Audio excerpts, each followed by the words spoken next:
सूक्ष्म लघु उद्योग मंत्री ओम प्रकाश सकलेचा ने आज भारतीय जनता पार्टी कार्यालय तपोभूमि पर केंद्र सरकार के आम बजट को लेकर एक प्रेस कॉन्फ्रेंस को संबोधित किया। उन्होंने अमृत काल में पेश किए गए इस बजट को एक कल्याणकारी बजट बताया।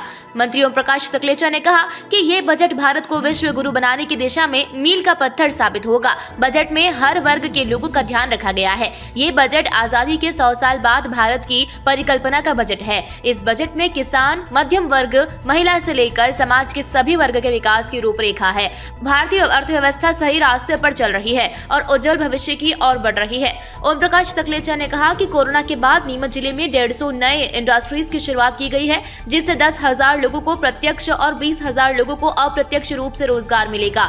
नीमच में मेडिकल कॉलेज के निर्माण का काम मुख्यमंत्री की इच्छा शक्ति के कारण तेज गति से चल रहा है। नीमच के लिए कॉमर्शियल एयरपोर्ट लाने के लिए पूरी शक्ति से प्रयास किया जा रहा है। नीमच को पर्यटन स्थल के क्षेत्र में आगे लाने के लिए हर कोशिश की जाएगी। मंत्री ओम प्रकाश सकलेचा ने खास करके बताया कि गांधी सागर में जल्द ही चीजों की खेप आ रही है। केंद्र सरकार द्वारा डिजिटल क्राइम कंट्रोल करने का सेल बनाया गया है। प्रेस कॉन्फ्रेंस में विधायक दिलीप सिंह परिहार, मनासा विधायक माधव मारू, जिला अध्यक्ष पवन पटेदार मौजूद रहे। प्रधानमंत्री जी ने जेनेरिक दवाइयाँ जो लॉन्च करी है, जो 10% कीमत है, 10% कीमत है। हमें समझना पड़ेगा कि उसे जन प्रयोग में कैसे उसका क्वांटम बढ़ाया जाए। उनने हेल्थ केयर के लिए अलग स्पेशल स्कीम बनाई गई है। प्रिवेंटिव हेल्थ के डिसीज के लिए एक नई स्कीम बनाई गई है, वो बहुत जल्दी आपके सामने आने वाली है। सर, रेलवे का जो बजट आया है बहुत सराहनीय बजट है निश्चित रूप से, लेकिन नीमच क्षेत्र की बात करें तो उसमें सबसे बड़ी बात ओवरब्रिज की बात ले लें। ओवरब्रिज के लिए किसी प्रकार की कोई धनराशि आवंटित नहीं हुई नीमच के लिए। दोहरीकरण की बात करें तो जितना बजट मिला है उससे लगता ये है कि दोहरीकरण को लेकर एक लंबा समय और लगने वाला है। और तीसरी बात ये है कि वंदे मातरम ट्रेन के लिए भी नीमच को कुछ नहीं मिला, नीमच मंदसौर लाइन पर। तीन बातें हैं सर। देखिए, एक के बाद एक विषय आता है। पहले नीमच को डबल लाइन से जोड़ना, उसमें कनेक्टिविटी धीरे धीरे बढ़ रही है, बहुत तेजी से। मुझे याद है उदयपुर सिंगल लाइन से डबल लाइन हुई, मुझे 5 साल तक या तो गाड़ी लेके दिल्ली से आना पड़ता था, फ्लाइट भी नहीं थी उस ज़माने में। तो वो दिन भी हमने देखे हैं।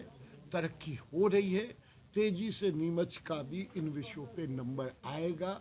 हो सकता है किस बजट में कौन सा एरिया पहले प्राथमिकता में आ गया, और एक एक बारीक अध्ययन और करके हम बहुत जल्दी पुनः आपसे इस पे चर्चा सर, ओवरब्रिज की बात मैंने कही, नीमच पुनः चर्चा करेंगे, क्योंकि मैं एक एक पॉइंट को, एक एक बजट के हर एंगल को। एक प्रश्न और है सर, प्रधानमंत्री आवास योजना के लिए अभी आपने बात कही कि बड़ा प्रावधान किया गया है, लेकिन वहीं पर नीमच से चूंकि जुड़ी हुई बातें इसलिए रख रहा हूं कि नीमच में प्रधानमंत्री आवास को लेकर हितग्राही बहुत ज़्यादा परेशान है। उनको किसी प्रकार का लाभ नहीं मिल रहा है। वो लोग दर दर भटक रहे हैं, पिछले 7 साल से भटक रहे हैं सर, राशि जमा कराने। सॉरी, मैं आपकी पूरी बात से, हो सकता है कुछ इतनी बड़ी योजनाओं में कुछ मिसिंग लिंक हो, लेकिन एक बात का कमिटमेंट है कि प्रधानमंत्री जी और मुख्यमंत्री दोनों का कमिटमेंट है 2024 तक अगर एक भी आवासीन बच गया जिसके छत पे, घर पे पक्की छत ना हो, तो उस एरिया के सरकारी अफसर जो रिस्पॉन्सिबल होगा उस पर एक्शन होगा। अब हम पब्लिक रिस्पॉन्सिबिलिटी, आवेदन की रिस्पॉन्सिबिलिटी से हटाकर प्रशासकीय व्यवस्था पे ये जिम्मेदारी डालना है। ये सामान्य निर्णय नहीं है, ये बहुत बड़ा निर्णय है। और इस निर्णय के साथ केवल हवा में बातें नहीं हो रही है। पहले जिनके पास ज़मीन थी, आवास का पैसा नहीं था, उनको दिया। फिर जिनके पास कहीं अतिक्रमण था उनको दिया। अब उन दोनों, जिसके पास ज़मीनें भी नहीं है, अतिक्रमण भी नहीं है, उनको पट्टे देकर, उनको जगह देके, फ्री ऑफ कॉस्ट में देके या कहीं कुछ चार्जेस पे देके उनको आवास बनाने की सुविधाओं में आगे बढ़ाना। यहाँ तो पैसा ले लिया गया है सर, उसके बावजूद मकान नहीं। मैं स्पेसिफिक, आप अलग से इंक्वायरी मुझे दे देना, कोई मैं एक व्यक्ति की ऐसे बात नहीं कर सकता, लेकिन हजारों की संख्या में, शायद लाख भी आसपास आ गए हों हम, उतने बन गए मैं उसको देखता हूँ। आप केवल किसी के विवाद का क्या कारण है उसकी सबको इंडिविजुअल केस को स्टडी करना पड़ेगा, तभी हम उस पर रिएक्ट करेंगे। समाज के हर वर्ग, हर उम्र के व्यक्ति, सबके इस अमृत काल का अमृतमय बजट सबके लिए फायदेमंद हो, उस दृष्टिकोण का ये बजट है।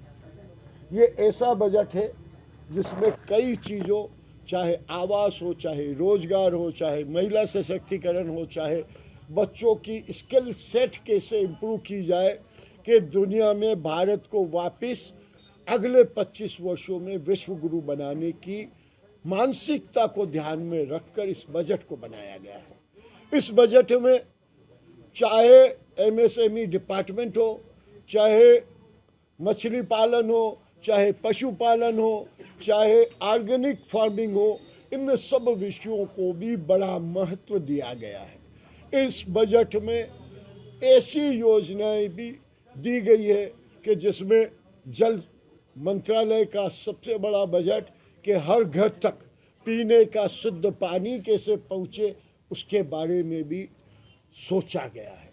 इस बजट में हम अपनी युवा शक्ति को दुनिया की सर्वशक्तिमान युवा बनाने का प्रयास लेके ये बनाया गया है।